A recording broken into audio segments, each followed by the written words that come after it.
Juju Smith-Schuster. Hey, I get it. I get it. He had a down year. He also spent 14 weeks catching passes from, can we even call them quarterbacks over there in Pittsburgh? I know it's scary because there's no Antonio Brown, so they're drawing attention on the opposite side of the field. It's not as much there for him, but this is a talented man.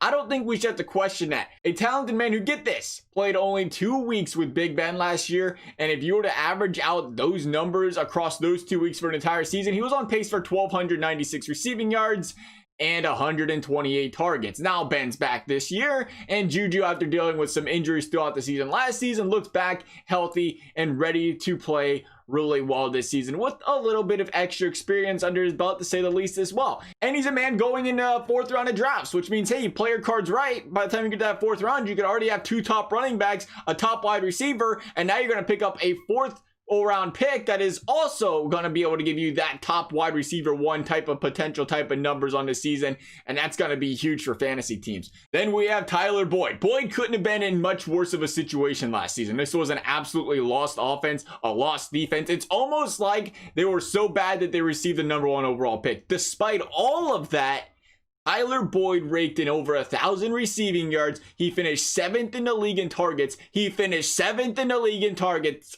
That is huge. Keep that in mind. 7th in the league in targets, going this far down the list.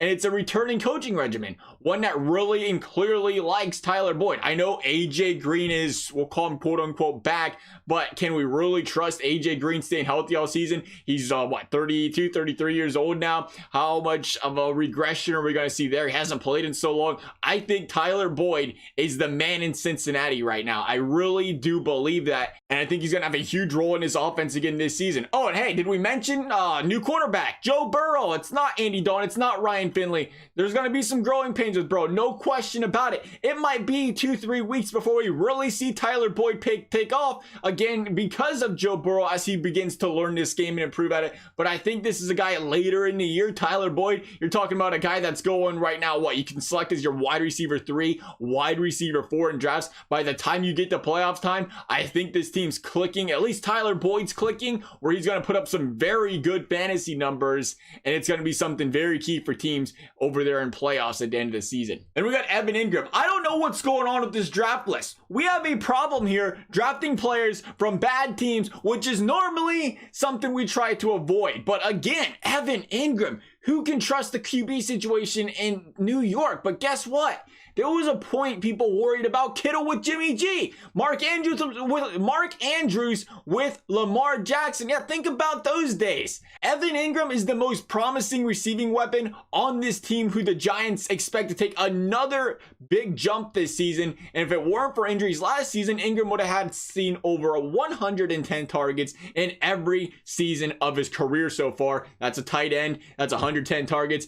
That is beautiful numbers. Jason Garrett comes over to OC the Giants, a man who never saw Jason Witten see under 80 targets in a season over in Dallas, even when the man was 37 years old. He's not afraid to lean on that tight end. It's almost a perfect match here for the Giants, because you have Barkley as well here if Garrett is given the keys to the offensive castle, of course, and Ingram is a guy who has a very good chance at being a top 5 tight end.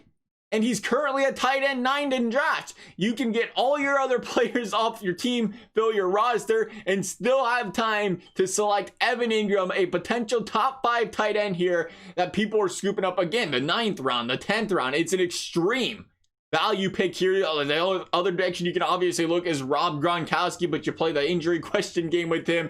We'll see how that one goes. That's the other direction I guess you could look for fantasy team value picks down the road. But I'm loving Evan Ingram here. Then we're going to Lev Bell. Lev Bell, the whole list. We should have just named the list terrible teams whose players are going to make an impact. Sorry, New York Jets fans. I didn't. Okay. I think, I think the Jets fans know going into the season where it's going. But here we are. Hear me out on this one now. It was pretty obvious when Le'Veon Bell left the Steelers. At least I thought it was pretty obvious. Didn't touch him in a single fantasy league last season. He was going in the 2nd round, and people just thought, oh, he's going to carry over what he did in Pittsburgh to the New York Jets. No, it wasn't going to happen. The Pittsburgh Steelers had one of the best offensive lines in the league, one of the best offenses in the league, and they had Big Ben throwing the ball and not Sam Darnold, and not that offensive line of the Jets. It was clear Le'Veon Bell was going to struggle with surrounding pieces in New York, and he did. All in all, though, I think what that did for fantasy owners is it told us what Le'Veon Bell's floor is. Even playing on what was an atrocious New York Jets offense, he still brought in 1,200 scrimmage yards last season. He still had 78 targets. He still had 245 carries. He's getting the ball a lot. And a New York Jets team that went out and got 7 new offensive linemen, brought them into camp. Don't forget about the first round pick they wasted this year on an offensive lineman as well. They are trying to improve this offensive line to help protect Sam Darnold, to help Le'Veon Bell run the football more. And I feel like at the 5th round, he wasn't worth the 2nd round. No, I will probably wouldn't touch him in the 2nd again because he's on the Jets. But in the 5th round, when you're seeing a lot of running backs go that are, potential committee rules, very questionable situations, are they going to play all season? Are they going to get any passing work at all? Those questions aren't there for Le'Veon Bell. His only question is how's he going to do on this New York Jets offense? He's going to get those passes. He's going to get those rush attempts. This is a featured back on a terrible team, but he's a top 5 fantasy back on a terrible team. If he was on any, again, he's on the Steelers, you're taking him with a top 5 pick, but he's on the Jets. And that's the problem. But I still think this is a guy going clear down in the draft who's got top 10 running back potential this year. I think things can only get better from last year. They can only get better, and that's going to be music to any Le'Veon Bell owners in the season who's potentially took him as an RB3, maybe even an RB4, depending how running back heavy you went.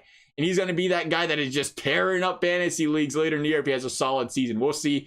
That's our guys. Thank you guys for watching. We'll see you next time.